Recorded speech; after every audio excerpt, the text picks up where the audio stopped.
तर सगळ्यात आधी फ्रेंड्स तुम्ही ब्लाऊजचं शोल्डर बघू शकता। 2 इंच फक्त या ब्लाऊजचं शोल्डर जे आहे मी घेतलेलं आहे। बॅक नेक जो आहे आपला डीप आहे। फ्रंट सुद्धा तुम्ही बघू शकता पंचकोनी मी पुढचा इथं गळा जो आहे ठेवलेला आहे। आता ही साडी जी आहे मी तयार केलेली आहे कट पीस मधून कापड घेऊन आणि त्यातलं जे कापड आहे शिल्लक राहिलेलं आहे।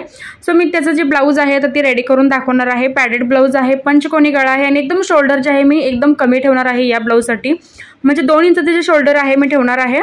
आणि बॅक नेक जो आहे आपला एकदम सिंपल असणार आहे, डीप असणार आहे, प्रिन्सेस कट असणार आहे। 38 साईजचे हे जे पूर्ण मेजरमेंट आहे तर ते असणार आहे। तर आता हे बघा मी 40 साईजचे कप्स घेतलेले आहेत तिथं। तर आता हे कापड बघू शकता लाइनिंग मध्ये आहे कापड हे। अस्तर मी याला 1.5 मीटर घेतलेला आहे आणि ही जी लेस आहे या लेसचं मी स्लीव्जला जे आहे पॅटर्न करणार आहे। तर पूर्ण जो ओव्हरऑल लुक जो आहे तुम्हाला लास्टला जो आहे बघायला भेटणार आहे या ब्लाऊजचा आणि साडीचा सुद्धा। तर आता सगळ्यात आधी आपण इथं मार्किंग करायला चालू करूयात। तर आता 38 साईजचं पूर्ण जे मेजरमेंट आहे मी तुम्हाला सांगणार आहे। आता सगळ्यात आधी आपण घ्यायची आहे पेपरवरती आपल्या ब्लाऊजची पूर्ण उंची। तर आता माझी जी पूर्ण उंची आहे 14 इंच आहे, प्लस त्याच्यामध्ये 1 इंच जे आहे मी मार्जिन ॲड करणार आहे। तर 15 इंच आपण पूर्ण उंची घ्यायची आहे। त्याच्यानंतर जे शोल्डर आहे 5.5 आपल्याला घ्यायचं आहे। आता हे बघा मी पूर्ण उंची घेतली 15 इंच, शोल्डर आपल्याला घ्यायचं आहे 5.5 इंच। आता 40 साईज अगर तुम्ही शिवत असाल तर त्याला सुद्धा आपल्याला हे सेमच मेजरमेंट जे आहे तर ते घ्यायचं आहे। आता हे बघा मी 5.5 इंच शोल्डर घेतलं, त्याच्यानंतर आपला जो मुंडा आहे तर तो आपल्याला घ्यायचा आहे 6 इंच। तर आता हे बघा मी मुंडा 6 इंच घेतला। आता त्याच्यानंतर आपल्याला प्रॉपर छातीचं माप आपलं टाकायचं आहे। आता माझं प्रॉपर जे माप आहे 9.5 इंच आहे। त्याच्यानंतर मी 2 इंच एक्स्ट्रा जे मार्जिन आहे त्याच्यामध्ये मी ॲड करणार आहे। तर आपलं मेजरमेंट जे आहे छातीचं मार्जिन सोबत 11.5 इंच आपल्या इथं माप टाकायचं आहे। त्याच्यानंतर कमर जी आहे आपली 8 इंच आहे, त्याच्यामध्ये 2 इंच जे आहे एक्स्ट्रा मार्जिन ॲड करायचं आहे। तर छातीमध्ये आणि कमरेमध्ये सुद्धा आपल्याला 2-2 इंच जे मार्जिन आहे तर ते ॲड करायचं। त्याच्यानंतर छाती आणि कमर जे आहे असे दाखवल्याप्रमाणे आपल्याला जोडून घ्यायचे आहे। त्याच्यानंतर फ्रंट मुंड्याचा जो शेप आहे आपल्याला द्यायचा आहे 1 इंचावरती, बॅक मुंड्याचा शेप आपल्याला द्यायचा आहे 1.5 इंचावरती। तर आता हे बघा फ्रंट आणि बॅक मुंड्याचं इथं मी मार्किंग करून घेतलं। त्याच्यानंतर आता आपण दाखवल्याप्रमाणे मुंड्याला जो शेप आहे अशा पद्धतीने द्यायचा आहे। आणि जो शेप आहे तुम्ही तो बघू शकता, जिथं आपलं प्रॉपर माप आलं होतं 9.5 इंच छातीचं तर तिथपर्यंतच आपला तो शेप आहे तर तो द्यायचा आहे। त्याच्या पुढे आपण घेऊन जायचं नाही, कारण जर आपण त्याच्या पुढे शेप नेला तर फिटिंगच्या वेळी आपल्याला भरपूर प्रॉब्लेम होऊ शकतो। तर त्यामुळे दाखवल्याप्रमाणे आपल्याला मुंड्याला जो शेप आहे तर तो अशा पद्धतीने द्यायचा आहे। आता इथं गळा रुंदी तुम्ही इथं बघू शकता की गळा रुंदी मी 2.25 इंच घेतलेली आहे। तर प्रत्येक ब्लाऊज मध्ये मी 2.25 इंच गळा रुंदी जी आहे तर ती घेत असतो। पण जर तुम्हाला शोल्डरची पट्टी कमी हवी असेल किंवा माझ्यासारखं फक्त 2 इंचाचं जर शोल्डर हवा असेल तर तुम्ही 2.25 इंच जे आहे गळा रुंदी घ्यायची आहे। त्याच्यानंतर पुढचा जो गळा आहे मी तो 6.5 इंच ठेवलेला आहे। तर तुम्ही तुमच्या हिशोबाने कमी जास्त ठेवू शकता। तर हे बघा मी गळा रुंदी जी आहे 2.25 इंच घेतली, त्याच्यानंतर पुढचा गळा मी 6.5 इंच घेतलेला आहे।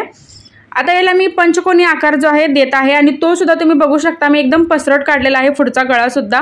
जर तुम्हाला राऊंड नेक ठेवायचा असेल तर तो सुद्धा तुम्ही ठेवू शकता। तर आता हे बघा मी पंचकोनी आकार जो आहे फ्रंटच्या गळ्याला दिलेला आहे आणि एकदम पसरट असा पुढचा सुद्धा मी गळा जो आहे ठेवलेला आहे, शोल्डरची पट्टी कमी असूनही। आता त्याच्यानंतर बघा आपल्याला प्रिन्सेस कटचा कट पॉईंट द्यायचा आहे 4.5 इंचावरती। त्याच्यानंतर बस्ट पॉईंट आपल्याला द्यायचा आहे 10 इंचावरती। तर आता वरून शोल्डरवरून मी खाली बस्ट जो पॉईंट आहे आपला तो 10 इंचावरती मी देत आहे इथं। त्याच्यानंतर आपण त्याच्यावरती एक स्ट्रेट लाईन आखून घ्यायची। तर आता हे बघा त्याच्यावरती मी एक स्ट्रेट लाईन इथं मार्किंग करून घेतलेलं आहे। आता त्याची जी रुंदी आहे तर मी 4.25 इंच घेतली। आता याला आपण काय करायचं आहे दोन्ही साईडला 1.5 इंच घ्यायचं आहे। तर या दोन्ही साईडला मी 1.5 इंच घेत आहे। त्याच्यानंतर आपण असा त्रिकोणी जो शेप आहे पेपरवरती काढून घ्यायचा आहे।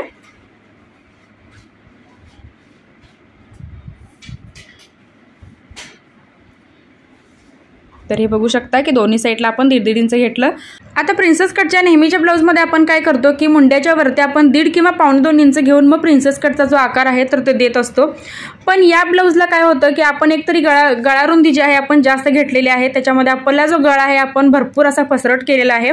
आणि जर तुम्ही 1.5-2.25 इंचावरती जर वर घेतलात मुंड्याच्या तर तो जो स्पेस आहे प्रिन्सेस कटचा आणि गळ्याचा एकदम कमी होतो आणि फिटिंगही त्याचा अजिबात व्यवस्थित दिसत नाही। तर जर तुम्ही गळा पसरट ठेवला असेल पुढचा किंवा गळा रुंदी जास्त ठेवली असेल तर मुंड्यामधूनच आपल्याला ह्याला जो शेप आहे तर तो द्यायचा आहे, जसं इथं मी दिलेला आहे जर तुम्ही गोल गळा काढला असेल पुढचा तर तुम्ही मग 1.5 किंवा 1.5-2 इंचावरती प्रिन्सेस कटचा जो शेप आहे तर तो द्यायचा आहे।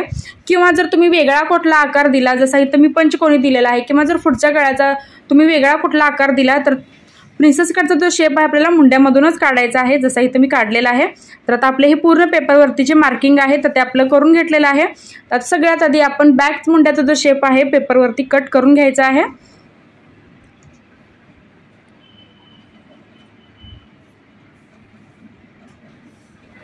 आता तुमच्या मनामध्ये अजून एक डाऊट असेल की गळा रुंदी जी आहे तर ती इतकी घेतलेली आहे, 2.5-3 इंच घेतलेली आहे आणि जे शोल्डर आहे तर ते पडेल का? तर काही जणांना काय होतं की शोल्डर प्रॉब्लेम असतो, काही जणांना नसतो। जसं की आता मी तर तुम्हाला घालून सुद्धा दाखवलेलं आहे ब्लाऊज, तर माझं तर शोल्डर अजिबात पडलेलं नाही। मी 2.5-3 इंच गळा रुंदी घेतलेली आहे, शोल्डरची पट्टी मी एकदम 2 इंच ठेवलेली आहे आणि फुल स्लीव्ज असताना सुद्धा जे शोल्डर आहे माझं अगदी व्यवस्थित बसलेलं आहे। तुम्हीही नक्की ट्राय करून बघा। जर तुम्हाला वाटत असेल थोडंसं कुठेतरी ब्लाऊज लूज होतंय तर तुम्ही बॅक साईडला जे आहे नॉट्स लावू शकता। मी तर विदाऊट नॉट्स जे आहे ब्लाऊज घातलं होतं, एकदम छान असं फिटिंग जे आहे माझं ब्लाऊजचं बसलेलं आहे। सोबत तुम्हाला पूर्ण जो लुक आहे माझ्या साडीचा आणि ब्लाऊजचा तो सुद्धा तुम्हाला व्हिडिओच्या लास्टमध्ये बघायला भेटणार आहे। तर आता हे बघा प्रिन्सेस कट मी तर अशा पद्धतीने आपल्याला कट करायचं आहे। तर आता फ्रंट आणि बॅक जो आहे तर मी कटिंग करून घेतलेलं आहे।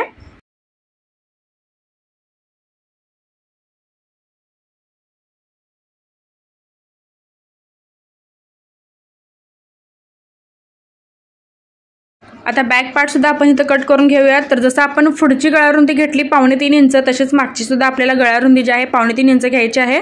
त्याच्यानंतर जितका तुम्हाला गळा डीप हवा असेल तितका तुम्ही हा ठेवू शकता। तर हे बघा 2.5-3 इंचावरती मी कट दिला होता मागं आणि पुढच्या साईडला सुद्धा।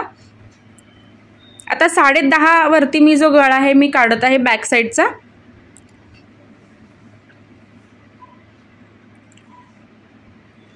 त्यानंतर मी यू टाईप असा जो गळा आहे पाठीमागच्या साईडचा तर तो देत आहे। तुम्ही बघू शकता की मी कशा पद्धतीने जो आहे गळाचं जे मार्किंग आहे बॅक साईडचं ते करत असतो।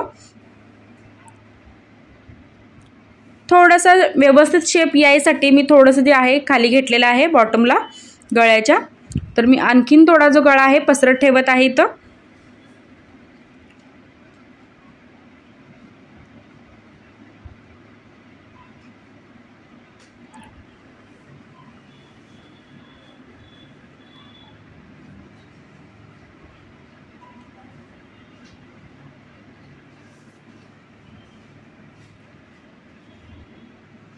तर बॅकच्या गळ्यात सुद्धा जे कटिंग आहे पेपरवरती मी करून घेतलेलं आहे। तर त्यानंतर आपण अस्तरवरती हे जे कटिंग आहे तर ते करून घ्यायचं आहे आणि अस्तरवरती ठेवताना आपल्याला फ्रंट पार्टमध्ये दोन्ही पार्टमध्ये जे आहे एक्स्ट्रा वाढवावं लागतं, तरच ब्लाऊज जे आहे फिटिंगला व्यवस्थित बसतं आणि आतमध्ये जे मार्जिन आहे अगदी फुलं राहतं।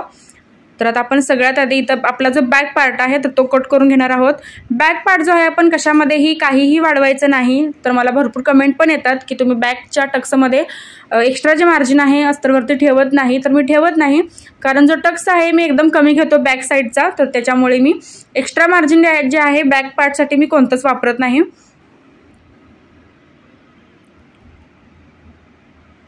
तर बघा बॅक पहिल्यांदा आपल्याला अस्तरवरती आहे असा मार्किंग करून घ्यायचा, त्याच्यानंतर मग आपण हे कट करून घ्यायचं।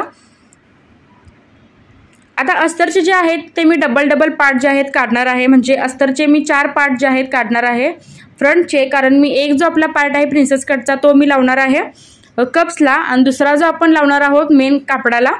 तर त्यामुळे जर तुमचं कापड जास्त जाड असेल तर तुम्ही फक्त सिंगलच यामध्ये जे अस्तर आहे कटिंग करायचं आहे। तर माझं जे कापड आहे जॉर्जेट होतं, थोडंसं पातळ होतं, तर त्यामुळे मी अस्तर जे आहे डबल याला काढणार आहे।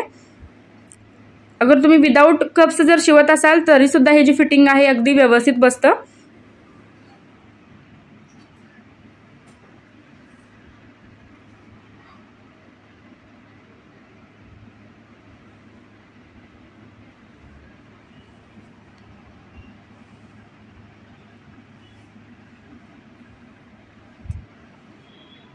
तर आता हे बघा मी बॅक पार्ट जो आहे असं कट करून घेतलेला आहे। त्याच्यानंतर आता आपण प्रिन्सेस कटचा पहिला जो पार्ट आहे गळ्याचा तर तो अशा पद्धतीने आपल्याला ठेवायचा आहे आणि हा ठेवत असताना मी अस्तरवरती कशा पद्धतीने हा जो पॅटर्न ठेवला आहे तर त्याच पद्धतीने जो आहे तुम्ही ठेवायचा आहे।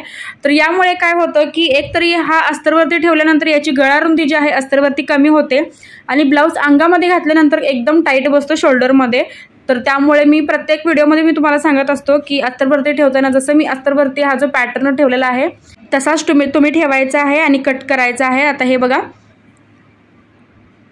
आय आणि हुकची जी पट्टी आपली असते तर त्या साईडला कमरेला मी 1.5 इंच वाढवलेला आहे आणि दुसऱ्या साईडला मी थोडंसं इथं अर्धा इंच जे आहे असं वाढवलेलं आहे। तर अशा पद्धतीने जसं इथं मी वाढवलेलं आहे तसं सेम तुम्ही अस्तरवरती हा जो पॅटर्न आहे प्रिन्सेस कटचा आपला पहिला पार्ट ठेवून त्याच्यामध्ये आपल्याला वाढवून घ्यायचं आहे। अगर तुम्ही नाही वाढवला तर फिटिंग अजिबात व्यवस्थित बसत नाही किंवा आतल्या साईडला जे आपल्याला मार्जिन हवं असतं 1.5-2 इंचाचं फुलं तर ते सुद्धा उरत नाही। तर त्यामुळे एकदम आपल्याला व्यवस्थित हे पार्ट जे आहेत व्यवस्थित ठेवून कट करावे लागतात। आता जसं की मी मगाशी म्हटलं की मी ह्याचे डबल पार्ट जे आहेत अस्तरचे काढणार आहे, कारण आपण याला कप्स लावणार आहोत। तर एक कप्ससाठी काढणार आहोत आणि दुसरं जे आहे आपल्याला मेन कापड जे आहे त्याला जोडून घ्यायसाठी काढणार आहोत।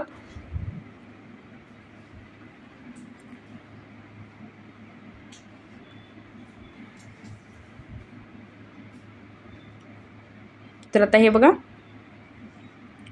प्रिन्सेस कटचा पहिला जो पार्ट आहे मी तो कट करून घेतलेला आहे। त्याच्यानंतर आपला प्रिन्सेस कटचा जो दुसरा पार्ट असतो तर तो सुद्धा आपण आहे असा पहिल्यांदा आपण मार्किंग करून घ्यायचा। त्याच्यानंतर फिटिंगच्या साईडला कमरेकटच्या साईडला 1.5 इंच याला सुद्धा आपण मार्जिन जे आहे वाढवून घ्यायचं, तो सुद्धा आपल्याला डबल काढावा लागतो। आता इतके पार्ट आपलं कट झाल्यानंतर आपण काय करायचं आहे, मेन कापडावरती याचं जे कटिंग आहे तर ते करायचं आहे। तर स्लीव्ज कटिंग मी या व्हिडिओमध्ये दाखवलेलं नाही, कारण स्लीवचे माझे भरपूर असे व्हिडिओ आहेत, त्यामध्ये मी सविस्तर तुम्हाला सांगितलेलं आहे की स्लीव जी आहे कशी कटिंग करायची आहे। तर आता हे माझं मेन कापड आहे। आता हे आपलं अस्तर जे आहे याच्यावरती आपण ठेवायचं आणि हे अस्तरप्रमाणे आपल्याला हे पूर्ण कटिंग करायचं आहे। मेन कापडावरती आपल्याला कोणतंच एक्स्ट्रा जे मार्जिन आहे तर ते वाढवून घ्यायचं नाही, जसं अस्तर आपण कट केलेलं आहे तसंच ठेवून आपण मेन कापड जे आहे तर ते कटिंग करून घ्यायचं। त्याच्यानंतर आपण काय करायचं आहे की फ्रंटचं आपलं जे मेन कापड आणि अस्तर आहे तर ते पार्ट जे आहेत आपल्याला जोडून घ्यायचे आहेत।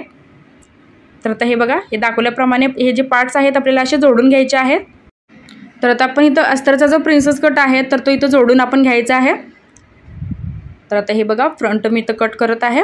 त्याच्यानंतर एकदम सिंपल पद्धतीने आपण दोन्ही साईडला हा जो प्रिन्सेस कट आहे तर तो जोडून घ्यायचा आहे। त्याच्यानंतर आपण याला पहिल्यांदा कप्स लावणार आहोत आणि त्याच्यानंतर मग मेन कापडाचं जे स्टिचिंग आहे तर ते करून घ्यायचं। तर आता हे बघा,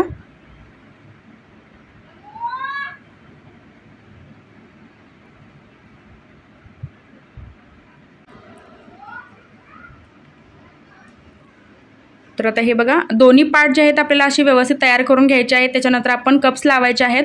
आता खालून वरती आपण 4.5 किंवा 5 इंच घ्यायचं आहे। त्याच्यानंतर जे कप्स आहे कप्सचा सुद्धा आपल्याला सेंटर इथं पॉईंट जो आहे काढायचा आहे। त्याच्यानंतर आतल्या साईडला एक स्ट्रेट लाईन कुठेही आपल्याला मारायची आहे। त्याच्यानंतर जी टीप आपण प्रिन्सेस कट जोडताना मारली होती बरोबर त्याच टिपावरती ती टीप जी आहे आपल्याला मारून घ्यायची आहे, म्हणजे अगदी व्यवस्थित कप्स जोडले जातात आणि सेंटर टू सेंटर आपला हा जो पॉईंट आहे तर तो निघतो कप्सचा सुद्धा। आता हे बघा, खालून मी तर 5 इंच घेतलं, त्याच्यानंतर कप्सचा सेंटर पॉईंट काढला, आतल्या साईडला सुद्धा आपण एक रेष अशी मारून घेतलेली आहे। आता हे बघू शकता, दाखवल्याप्रमाणे आपण कप्स जे आहेत एकदम सिंपल पद्धतीने आणि 1 मिनिटात आपले जे कप्स आहेत तर ते तयार लावून होतात। तर आता हे बघा, छोटे छोटे मी आतल्या साईडला कप्स देणार आहे। अगर तुमचं ब्लाऊज जे आहे आतल्या साईडला खूप जास्त असं आकसत असेल तर त्याला जे आहे छोटे छोटे आपल्याला जी कट्स आहेत तर ते द्यायचे आहेत। आता कप्स सुद्धा मी दोन्ही साईडला लावून घेतलेले आहेत। आता आपलं मेन कापडाचं जे प्रिन्सेस कट आहे तो तिथं तयार करून घ्यायचा आहे। आता मेन कापड जोडताना आपण गळा जो आहे कुठेही आलटी पलटी वगैरे करून घेतलेला नव्हता। जसं आपण अस्तर आणि आपलं जे मेन कापड आहे तर ते फक्त आपण जोडून घेतलं होतं, कुठेही आपल्याला त्याला आलटी पलटी वगैरे करायचं नाही।